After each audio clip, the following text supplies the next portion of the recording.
오늘 누가복음 17장 1절 10절 말씀을 가지고 하나님의 말씀을 전해드리겠는데, 오늘 제목이 안 떴는데 여하튼간에 제목은 좀 깁니다.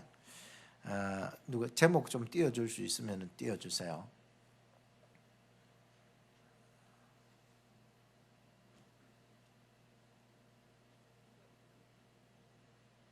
제목이 아직 안 떴네. 한번 따라합시다. 우리는 무익한 종이라, 우리가 하여야 할 일을 한 것뿐이라. 자, 이제 나왔습니다. 우리 같이 한번 앞에 보면서 읽어봅시다. 시작. 우리는 무익한 종이라, 우리가 하여야 할 일을 한 것뿐이니라 라고 한 제목으로 하나님의 말씀을 전해드리겠습니다. 실족이라고 하는 말은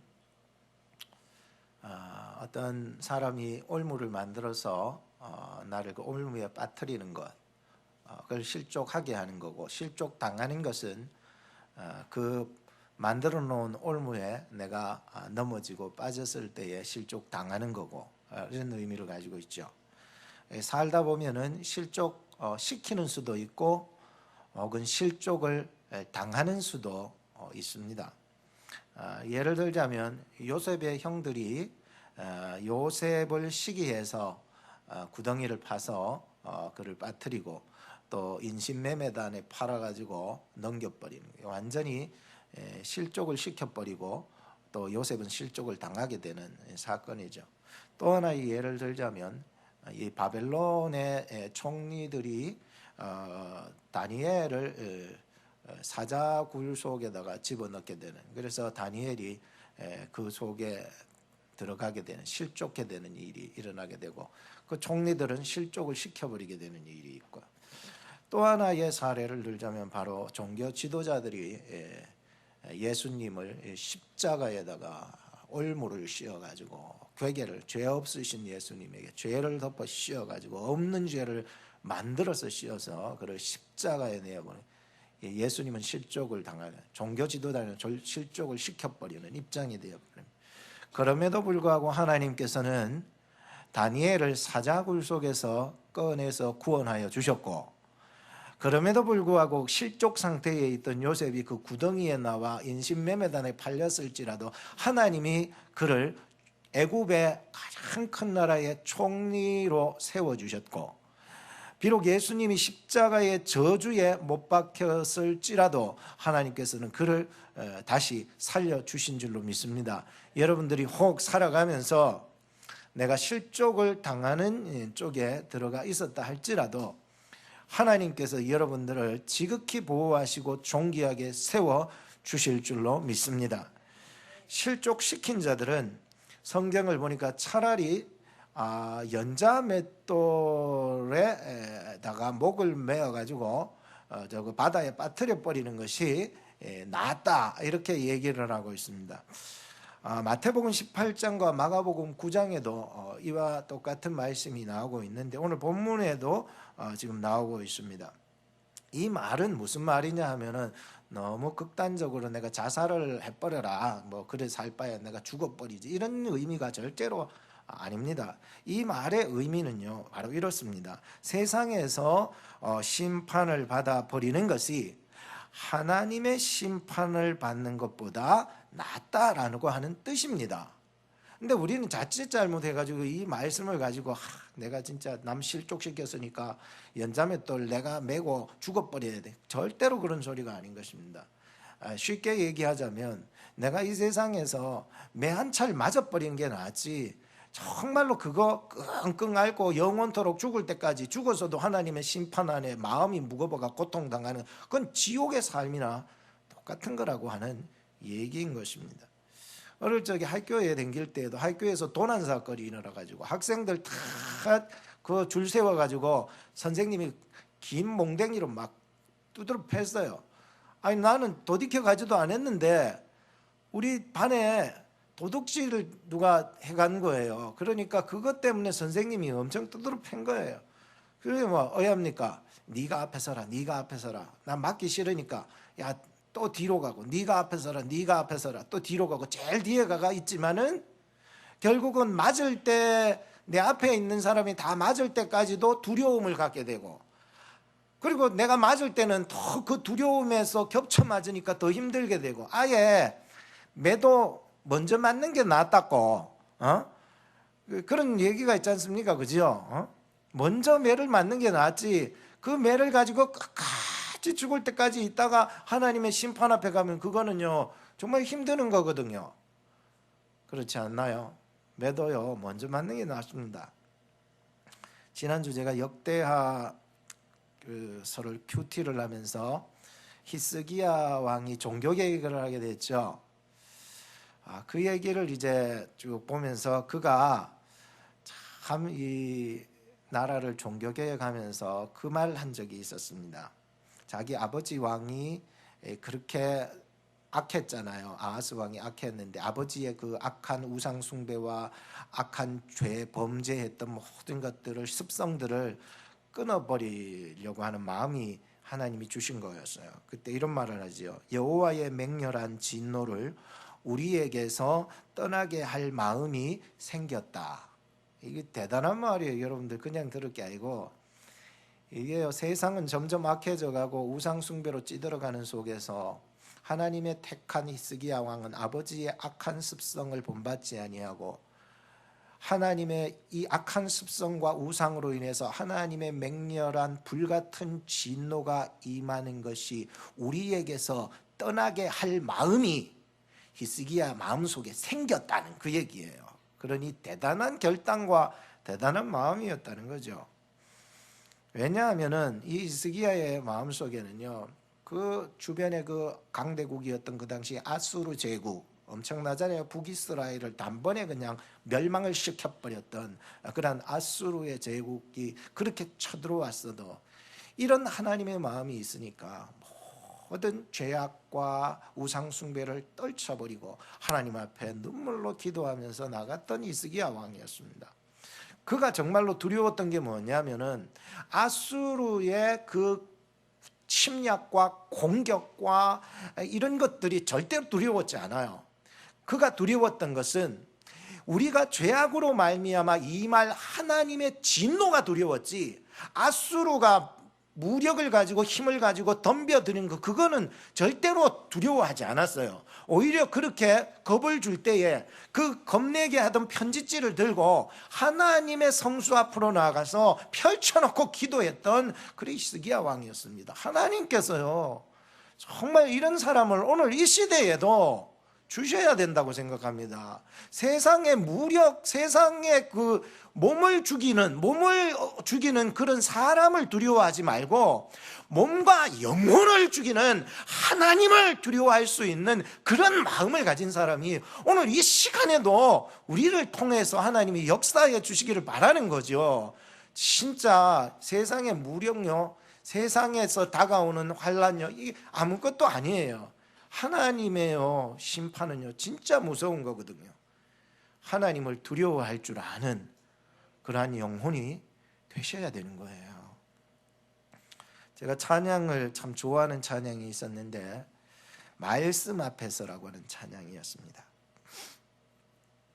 하나님 말씀에 두려워 떠는 자, 그 말씀에 생명을 거는 자, 몇 사람? 한 사람. 하나님 말씀에 두려워 떠는 자, 그 말씀에 생명을 거는 자, 몇 사람? 한 사람.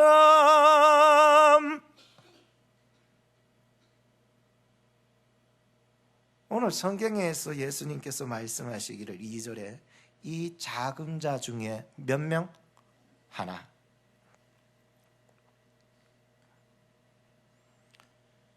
이 작은 자라고 하는 것은 그냥 언어적인 의미로 보면 소자다, 어린아이다, 약한 자다, 아픈 자다, 소외되고 멸시받는 자다, 가난한 자다라고 볼 수 있지만 영적으로 보면 이 작은 자 중에 하나는 바로 예수님을 의미해 주고 있습니다.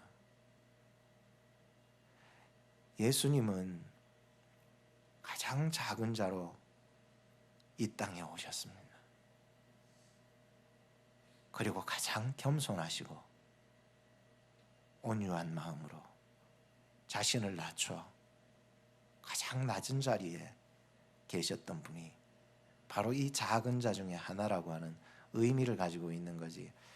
이 작은 자 중에 하나를 가지고 그냥 단어적인 의미로만 알고 가난한 자 도와야지, 소외되고 아픈 자 도와야지, 물론 맞습니다. 맞지만 우리가 영혼이 있고 하나님은 영이시고 이거를 안다면은 이 작은 자 중에 하나가 예수님이라는 것 정도는 볼 줄 알아야 되거든요. 그리고 이 작은 자의 의미는 바로 오늘날 저와 여러분들이 되어야 된다는 뜻입니다. 남들은 다 높아지려고 하는 이 시대에, 남들은 다 많이 가지려고만 그렇게 욕심부리는 이 시대에 예수님처럼 자기 자신을 낮추고 또 낮춰서 예수님의 길을 따라갈 수 있는 그런 사람이 바로 이 작은 자 중에 하나가 될 수 있는 거예요. 오늘 우리가 이 땅에서 작은 자가 되어서 첫째는 하나님을 경외하는 마음을 가지고, 둘째는 사람들을, 성도들을, 약한 자들을 세워주는 귀한 사역들이 이루어져야 할 것입니다. 그런 교회 되기를 바라고 여러분 되기를 주의 이름으로 축복합니다. 첫째로 조심하라. 한번 따라합시다. 조심하라. 3절에 보면 너희는 스스로 조심하라 이렇게 말씀하고 있습니다. 저희 아들에 대한 미안한 마음은 딱 어릴 적에 참 두 가지가 있었습니다. 물론 여러 가지가 있었지만 늘 기억에 남는 게 그거예요. 하나는 어릴 적에 얘를 내과에 데리고 가서 쪼맨할 때 내과에 데리고 갔다가 잠시 그 얕은 물이요. 저에게는 무릎에 오는 물이었어요. 그러나 이 아이에게는 가슴팍으로 오는 정도의 물이었으니까 그럼 서 있을 줄 알았죠. 저는 미꾸라지 잡는데 정신이 팔려가지고 잠시 물 내과에 세워두고는, 내 안에 물속에 세워두고는 저는 미꾸라지 잡는 데에 정신이 팔려버린 거예요. 실컷 미꾸라지를 잡고 있는데 한참 있다가 저 동네 애들이 저쪽 밖에서 아저씨 애가 죽어가요 그러더라고. 그래서 제가 옆을 돌아보니까는 애가 죽어가더라고요. 허우적대면서 막 어프 그리고 막 죽어가고 있는 거예요. 이제 아하, 애를 버쩍 들었는데 애가 뭐 거의 혼이 나갔더라고요. 얼굴이 하얘가지고 막 이거 뭐 벙 뜬 거예요. 그래서 안아주면서 미안하다. 얼마나 공포에 질렸을까요? 물이라면 딱 질색인 거예요. 그래서 우리 아들이 물을 싫어했었어요. 그런데 참 놀라운 건 나중에 조금 커서 이제 해운대 가서 그 물놀이를 한번 하면서 참 다시 하나님께서 다시 물을 좋아하게 해주시는 일이 있었어요.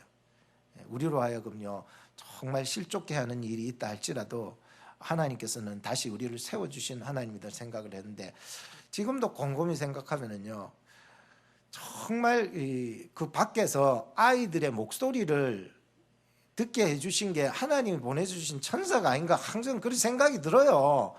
안 그러면 걔 죽었는데. 참 너무 감사한 거 있죠. 하나님께서 오늘날에도 우리가 실족당하는 그러한 상황 속에서도 어떠한 사람을 통해서, 누구를 통해서라도 살려주시는 메시지가 전달되기를 바랍니다. 또 하나가 있다면은 또 나 스스로도 조심하려고 하지만 또 이제 조금 더 컸을 때에도 이제 차를 타고 가다가 잠시 세우는 사이에, 차를 세워서 저희 아내와 자리를 바꿨어요. 운전 자리를 바꾼 사이에 이 아이가 내려버린 거예요. 얘가 내려버린 거예요. 그래서 내린 그것도 모르고 막 차를 몰고 갔던 적이 있었어요. 그래서 가는데 커브를 도는데, 한참 가다 커브를 도는데 저 사람들이 얘기하는 게 손가락질 하는 거예요. 마치 애 버리고 간다는 뭐 그런 식으로 손가락질 하는 거예요. 저 사람들 미쳤나 하면서 커브를 돌아서 계속해서 밟고 갔어요. 근데 저 앞에 마침 배추 장사 트럭이 그 큰 길을 다 막고 서가지고는 배추 팔고 앉아 있어요. 이 사람들이 미쳤나, 길을 다 막고 어디 저어서 서가 있나 이래 된 거예요. 그래서 왜 합니까? 배추 팔 때까지는 기다려야 되니까. 그래서 백미러를 딱 보니까 저 뒤에 뭐가 하나 뛰어오고 있어요. 아이고 저 뭔가 싶어. 여보 애는 한데 차 안에 애가 없는 거예요. 그러니까 그 멀리에서부터 얘는 막 허겁지겁 막 자기 아빠가 자기 버리고 간 줄 알고 그 멀리서 뛰어온 거예요. 쪼매난 애가. 그러니까 막 겁을 먹고 뛰어온 거죠. 그때도 얼굴이 하얘져 가지고는. 그래서 얼마나 내가 살아가면서 야 내가 잘해보려고 이제는 다시 물에 빠진 것 해서, 근데 상황만 바뀌었지 항상 이 아버지로서 실족시키는 아이들이 마음이 얼마나 그러게 했어요. 그러니까 참 이런 마음을 가지고 있었었는데요. 우리는 항상 나도 모르게 이렇게 실족을 시킬 수가 있습니다. 여러분들도 매 마찬가지라고 생각합니다. 그리고 어린 나이의 경우에는 아직까지 연약한 믿음에 있는 사람은 또 실족을 당하는 수가 있기 때문이라는 거죠. 그래서 그런 실족 당하는 속에서도 우리는 또 일어서야 됩니다. 그리고 실족 당하는 거기에서만 머무르지 말고, 우리는 연약합니다. 그렇지만 또 조심해야 합니다. 그래서 정말 나도 조심하고 여러분들도 조심하고 우리 옆에 사람하고 인사합시다. 조심하면서 합시다. 생각해 보세요. 우리가 애들이 지금 그 아이가 지금 뉴욕에 가서 열심히 잘 공부하고 있습니다. 너무 그게 감사한 거죠. 그래서 가면서도 그래요. 조심해라. 인사 아닙니까? 마치 예수님께서 제자들에게 이 말씀을 던져주면서 너희들 조심해라. 마치 그런 거예요. 아들한테 얘기하는 거예요. 예수님이 애들한테 얘기하듯이 제자들 뭐 아직 믿음도 요만한 방대 안 되니까 조심해라. 너 스스로도 넘어질까? 스스로 조심해라. 혹시 다른 사람 넘어뜨릴까? 그것도 조심해라. 너 스스로도 실족할 수 있지만 남을 실족시킬 수도 있기 때문에 조심해라. 그렇지만 실족시켜서 넘어졌다 할지라도, 실족 당해서 넘어졌다 할지라도 그 넘어진 자리에서 다시 일어나라. 이게 다 어머니 아버지로서의 마음 아니겠습니까? 그래서 항상 우리는 살아가면서 나 스스로도 조심하고 다른 사람 실족시켰으면 거기에 대해서 참 조심하고요. 하나님 용서해 주십시오 라고 하고 나가야 된다고 하는 것이었습니다. 두 번째는 바로 용서하라라고 한다. 한번 따라합시다. 용서하라. 사람이 실족시킬 수 있고 실족당할 수 있습니다. 그럼에도 불구하고 나 스스로에게도 용서하세요. 그리고 그 사람에게도, 실족시킨 사람에게도 용서를 해주세요. 3절 4절 말씀에 보면 너희는 조심하라. 스스로 조심하라. 만일 너의 형제가 죄를 범하거든 경계하고 회개하거든 용서하라. 만일 하루에 7번이라도 너에게 죄를 범하거든 7번 그가 돌아와서 내가 회개하노라 하거든 너는 뭐하라? 용서하라 하시니라. 예수님 말씀이니까. 이 용서가 되기까지가 5단계의 단어, 문장을 가지고서 지금 구조가 이루어지고 있었습니다. 제가 그것을 지금 말씀드릴까 하는 것입니다. 이 단어와 문장이 굉장히 중요합니다. 우리로 하여금 이성적으로 지성적으로라도 깨우치고 과연 이 용서라고 하는 의미가 무엇인지 이 5가지의 단계를 통하여서 같이 함께 깨닫고 그 마지막에 주시는 너희도 용서하라는 그 최종적인 그 용서의 의미에 대해서 우리는 몸부림쳐 가야 되기 때문에 그 첫 번째 단어가 뭐냐면은 너의 형제가 죄를 범하거든 이라고 말씀하고 있습니다. 오늘 3절 말씀에 여러분들 보시게 되면은 나타나고 있는데 너의 형제가 죄를 범하거든. 살아가면서 죄를 안 범한 사람이 없기 때문에 모든 사람들이 죄를 범하고요. 자기도 모르게 죄를 범해놓고 자기는 죄를 범 안 했다라고 얘기하지만 하나님 보실 때는 죄 아닌 사람이 없습니다. 그 양심마저도 마비가 되고 양심마저 생각하는 것이 다 마비가 된 게 인간의 본성이기 때문인 것입니다. 여러분들 아담과 하와의 아들이 가인과 아벨이었죠. 형제들이었습니다. 너의 형제가 죄를 범하거든. 즉 다시 말하면 가인과 아벨은 형제였지만 마음에 시기가 생기고 미움이 생기니까 동생을 죽여버리는 일이 벌어지게 됩니다. 그때 하나님께서 가인에게 표를 주사 만나는 누구에게든지 죽음을 명쾌하시니라. 이 사면해 주는 사건이 하나 일어나게 되는 것입니다. 우리는 살아가면서 누군가 나를 해코지하고 우리 집을 부숴서 물건을 훔쳐가고 또 교회에 와서 도둑질을 해서 가는 사람들이 있을 것입니다. 무섭습니다.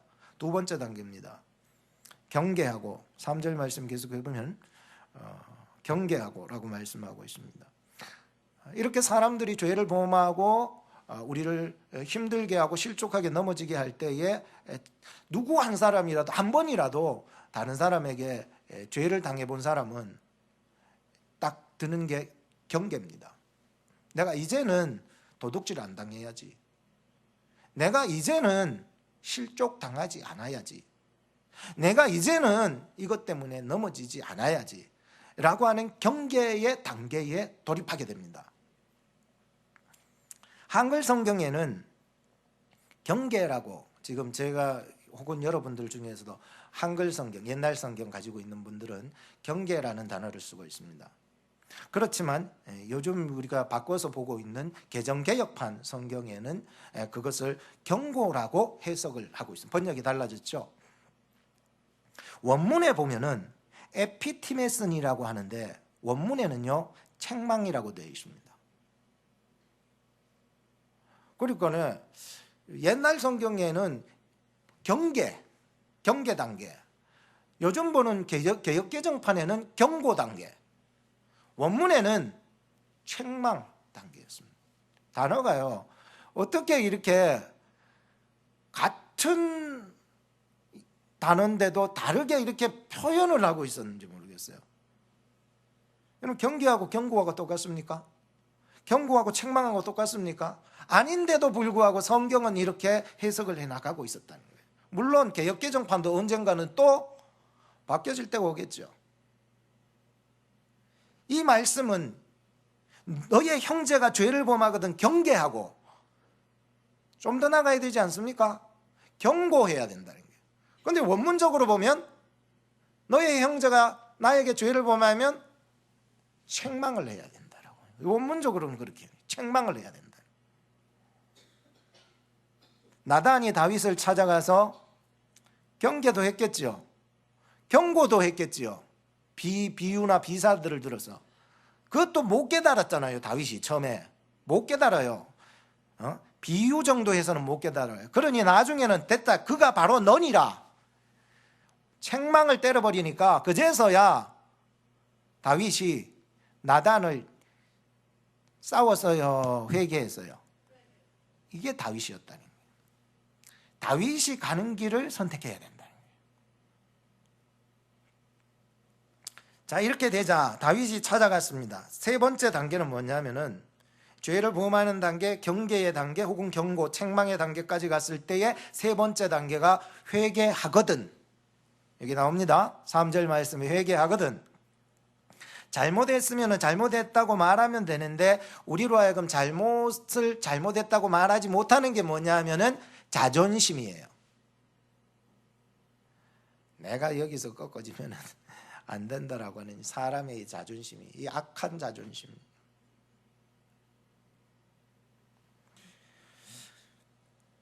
아무리 경계해도 안 됩니다. 아무리 경고해도 안 되고 아무리 책망해도 안 되는 사람 있잖아요. 이래 말해도 안 되고 저래 말해도 안 되고 결국엔 나가서 책망을 하는데도 그것을 알아듣지 못하는 사람이 있어요. 여러분 있지 않겠습니까? 정말 말귀를 모아놓고 정말 안 되는 사람이 있습니다. 근데 나단이 다윗을 찾아가서 경고했었어도 다윗이 자기와는 상관없는 일이라고 생각을 하고 있었지만 경고 단계를 넘어서 책망을 냈더니 그제서야 자신을 돌아보며 회개하는 역사가 일어났던 것을 봅니다. 지금 이 세대, 세계 지구촌에는 이 아시아 쪽에도 이 신종 바이러스 때문에 이 단계가 생겼더라고요. 뭐 관심 단계, 그다음에 또 무슨 단계 있어요? 또 무슨 경고 단계, 또 그 다음에 아주 비상 단계. 그래서 색깔별로 다 해가지고 뭐 이렇게 빨간색까지 딱 올라가면 이제는 완전히 비상 사태다, 이런 정도까지 있는 거죠. 자, 이제 회개하거든 어떻게 돼야 되는가? 네 번째 단계는 바로 용서하라라고 얘기하고 있습니다. 3절에 얘기하고 있습니다. 용서하라라고 얘기하고 있습니다. 참 용서 구약성경 경험에서 아주 참 자기한테 못된 짓을 했던 형제들이 들에게 용서해 준 인물이 있었어요. 성이 요신데 혹시 아십니까?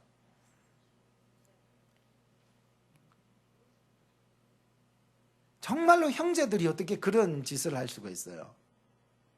참 시기하고 미워해서 구덩이에 넣을 뿐만 아니라 죽여버리자고 얘기하다가 죽여버릴 파에 돈을 팔아버리자 해도 돈 받고 팔아버렸던 어떻게 형제들을, 그러니까 그때 얼마나 요셉이 마음 아팠을까요? 상처가 얼마나 깊었을까요? 말 안 해서 그렇지 당해야 되는 그 영적인 고통과 눌림 속에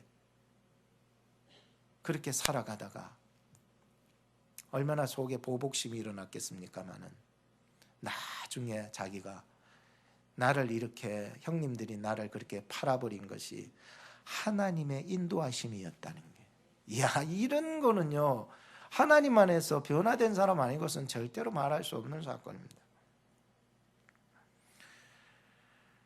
주기도문에도 보면은 우리가 우리에게 죄 지은 자를 사하여 준 것 같이 우리 죄를 사하여 주옵소서. 용서 비는 사람이 마음 편합니다. 용서해 주는 사람은 마음이 더 편합니다. 우리 옆에 사람한테 인사합시다. 용서하며 살아가자고. 시작. 용서하면서 살아가자고. 입 바른 소리만 하지 말고 그냥 정말로 진심으로 내가 용서할 수 있는 마음을 가질 때 정말 여러분들이 그 고통에 눌림에서 벗어날 줄로 믿습니다. 용서하지 못하니까 이제 일이 안 되는 거예요. 하나님 용서해 주십시오. 마지막 5단계가 뭔지 아십니까? 마지막 5단계는 이제 4절에서 말하는데, 하루에 7번이라도 너에게 죄를 짓고 또 7번 너에게 돌아와서 그 사람이 아이고 내가 회개하노라 라고 진심으로 얘기하거든, 너는 어떻게 하라고요? 용서하라. 너는 용서하라. 너는 용서하라. 너는 용서하라. 7번 죄를 짓건 넌 용서하라. 유대인들이요 몇 번까지 용서한 줄 아세요? 그들의 전통에는 딱 3번 용서합니다. 유대인들은 3번 딱 용서해가 그 다음에 범죄하잖아. 이건 완전히 끝장내봅니다. 그런데 베드로가 예수님하고 대화 속에서 결단한 게 있었어요. 예수님, 그러면 나는 7번을 용서해 줄까요? 대단한 결심 아닙니까? 보통 사람들이 가지고 있는 3번의 그러한 그 용서에 대한 그 개념이, 베드로는요 7번을 했어요. 7번 내가 용서할까요? 대단한 결심 아닙니까? 근데 오늘 말씀을 잘 보시면 하루에 몇 번요? 7번. 이거는 좀 의미가 좀 다르기는 하지만, 하루에 7번 너에게 죄를 지면은 너는 그 하루에 7번을 모두 다 용서를 해주어라 라고 하는 얘기인데, 이것은 우리가 생각해 볼 때 숫자로 하루에 7번이니까 7번 그 의미만을 얘기하는 것이 아닙니다. 용서라고 하는 것은 숫자적인 개념이 있지 않기 때문에 이런 것입니다. 베드로는 7번 숫자적이죠. 근데 예수님이 오늘 말씀하신 것은 숫자적인 게 아니에요. 또 하나는 맹목적인 용서, 무조건적인 그냥 아무런 그냥 멍한 그런 용서가 아니에요. 그런 용서는 용서가 아니죠. 사실 예수님이 말씀하신 하루에 7번 죄를 범하거든 7번 가서 용서를 해준다는 것은 이 전투적인 용서라고 말할 수 있습니다. 무슨 용서요? 전투적인 용서예요. 이 용서는 숫자를 예수님이 말씀해 주신 것은 우리로 하여금 보여주는 표식이지만, 그 의미로는 최후 승리할 때까지 용서하면서 몸부림쳐야 된다는, 내게 범죄했을 때에 내 마음이 얼마나 아프고 힘든 줄 아십니까? 저 사람을 용서해 줘야 되는 그 마음을 위해서 얼마나 내 마음속에서 싸워야 되는 것들이 많이인 줄 아십니까? 하나님 오늘도 싸워 이기게 하심을 감사합니다. 하루에 몇 번요? 7번이라고 하는 것은 최후 승리할 때까지 용서를 하라는 얘기인 것입니다. 이것은요 선으로 무엇을 이기라? 악을 이기는 거나 똑같은 것이에요. 예수님이 나 같은 우리 같은 죄인을 위해서 십자가에 못 박혀, 대신 못 박혀 죽으신 사건이 우리를 용서해 주었다는 것입니다. 그러므로 우리가 살아가면서 선으로 악을 이기고 참된 사랑으로 복수를 이겨서 최후 승리를 얻는 그러한 은혜가 여러분들에게 있기를 주님의 이름으로 축복하는 것입니다. 마지막 한 가지만 더 말씀드리자면 믿음으로 순종하자. 한번 따라합시다. 믿음으로 순종하자. 믿음으로 순종을 해나가야 됩니다. 제자들이요 예수님께 이런 말을 합니다. 우리에게 믿음을 더하소서. 왜냐하면 그런 예수님이 말씀하신 그런 아주 그런 완전한 사랑을 이루기 위해서는 우리의 믿음 가지고는 안 되기 때문에 무엇을 더하소서? 믿음을 더하소서라고 얘기를 합니다. 그런데 예수님은 그들이 바래는 더 채워지는 보충제적인 그러한 용서를 말씀하신 것이 아니라 예수님이 제시하신 것은 그들이 바래던 믿음을 더하소서에 그 더한다는 그 믿음을 주신 것이 아니라 예수님은 겨자씨의 믿음을 제시해 버렸다는 거예요. 전혀 이렇게 자기의 가진 믿음에 채워지는 믿음이 아니라 예수님의 겨자씨 믿음은, 겨자씨 하나의 같은 믿음은 이거하고는 다른 거예요. 본질적으로 다른 거죠. 왜? 예수님이 말씀하시는 믿음은 인간의 노력에서 나오는 믿음이 아니래. 생명이 있는 믿음, 진실한 믿음, 예수 생명에 대한 절대적인 믿음, 이 믿음을 제시해 준 것이 바로 겨자씨 한 알에 대한 믿음이었다는 것이었습니다. 살아있는 믿음은요 우리로 하여금 순종하게 합니다. 내가 할 수 없다라고 그 리밋을 걸어놓으면 할 수 없습니다. 내가 용서할 수 없어요. 할 수 없다니까요. 예수님께서 말씀하십니다.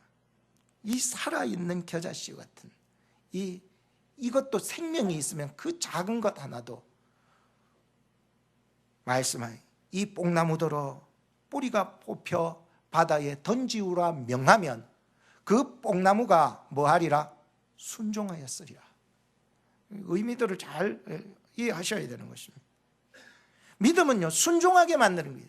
산 믿음은 순종하게 만드는 거예요. 죽은 믿음은 불순종하게 만드는 거예요. 오늘 우리로 하여금은 정말로 살아있는 믿음, 진실한 믿음, 예수 믿음을, 생명 있는 믿음을 가지시길 바랍니다. 그 사람은 실족해도 넘어지고 용서할 수 없는 리밋에서도 뛰어넘어서 용서하는 자리까지 나가게 되어 있다라고 하는 거예요. 내 힘으로 됩니까? 안 된다 이거예요. 어떤 주인이 종들을 불렀습니다. 밭일을 시키고 양치는 일을 시켰습니다. 저녁이 되어서 돌아왔는데 주인이 쉬라 하지 않고 수고했다 하지도 않고 어서 너희들 나를 위해서 저녁밥을 정식으로 맛있게 차리라 이랬버린 거예요. 종들은 나가서 저녁밥을 잘 차려서 주인에게 드립니다. 그리고는 주인이 가서 이제 쉬어라 절대로 말 안 합니다. 내가 밥 다 먹을 때까지 너는 내 옆에서 수종을 들어야 되느니라. 이것이 뭐 어디 강한 명령을 던지거나 이런 것도 아니에요. 자연스럽게 이루어지는 현상이었다는 거예요. 그리고는 밥을 다 먹고 난 후에 주인이 하는 말이 너희도 이제 저녁을 대충 챙겨 먹고 자라 이런 의미예요. 지금 이게 너희들도 아주 맛있게 저녁 차려 먹으라 이게 아니에요. 나를 위해서는 아주 정식으로 맛있게 차려주지만 너희들은 그냥 대충 먹고 가자 자라 라고 하는 의미로 쓰여진 것입니다. 그렇게 한다고 해서 주인이 종들에게 정말로 너희들 감사하다는 그런 말 한마디 하지 않았다고 성경은 얘기하고 있습니다. 왠 줄 아십니까? 왜일까요? 왜 주인이 한마디도 그렇게? 이거는 당연한 일이기 때문이었어요. 오늘 우리가 주님을 섬겨나가는 일에 있어서 하나님 나에게 주신 이 본분에 대한 의미들이 잘 새기지라고, 그거의 작은 일이라고, 나의 본분을 잊어버리고 나서는 뭘 새로운 것을 자꾸만 만들어 하려고 하다 보면은 이게요 힘들어지는 거예요. 10절 말씀 다 같이 한번 읽어보고 마무리하겠습니다. 10절 말씀에 얘기합니다. 10절 시작. 이와 같이 너희도 명령받은 것을 다 행한 후에 이르기를 우리는 무익한 종이라 우리의 하여야 할 일을 한 것뿐이라 한지라. 우리가 하여야 할 일을 한 것인데 내가 뭔 감사를 받아야 되고 내가 뭔 다른 어떤 받아야 됩니까? 하나님 앞에 내가 당연히 해야 될, 하나님 나를 구원하시고 하나님 나를 사랑해 주셔서 독생자를 아낌없이 우리에게 내어주셨던 그 사랑인데 내가 뭔 게 잘난 게 있다고, 나는 당연히 주님을 섬겨야 하고 나는 당연히 주님을 사랑하고 해나가야 되는 이러한 것이 당연한 건데도 이것이 공로가 되면 얼마나 무서운 일이 되겠습니까? 요한복음 3장 16절에 보면 하나님이 세상을 이처럼 사랑하사 독생자를 주셨으니 이는 저를 믿는 자마다 멸망치 않고 영생을 얻게 하리 하심이니라. 하나님이 우리를 이와 같이 독생자도 아낌없이 자기의 아들을 아낌없이 우리에게 주셨건만 우리는 당연히 해야 될 예배의 자리, 기도의 자리, 찬양의 자리, 섬김의 자리를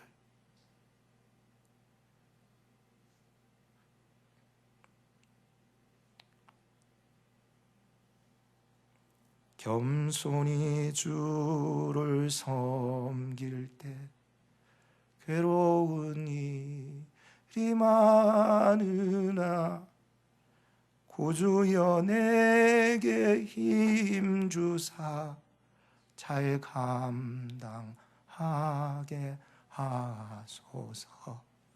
기도하겠습니다. 오늘 내가 용서할 수 있는 힘이 내게 있는 것이 아닙니다. 주를 당연하게 섬겨야 될 일이 내게 있는 것이 아닙니다. 하나님께 있었고 예수님께 있었음을 고백합니다. 하나님, 겨자씨처럼 진실하고 생명력 있는 믿음, 산 믿음을 저희들에게 허락하여 주사 할 수 없는 것을 해낼 수 있는 기적을 창출하는 교회 되게 하시고 셀 모임 되게 하시고 우리 성도들의 가정과 사업이 될 수 있도록 축복하여 주시옵소서. 하나님께서 죄인들을 위해서 자신의 아들을 아낌없이 주셨으니 예수님께서 나 같은 죄인 위에 자신의 몸을 들이사 피 흘려 죽으셨으니 하나님 말씀 앞에서 예수님 십자가 은혜 잊지 말고 순종하며 헌신하며 살게 하옵소서. 이제 2월달 마지막 주일입니다.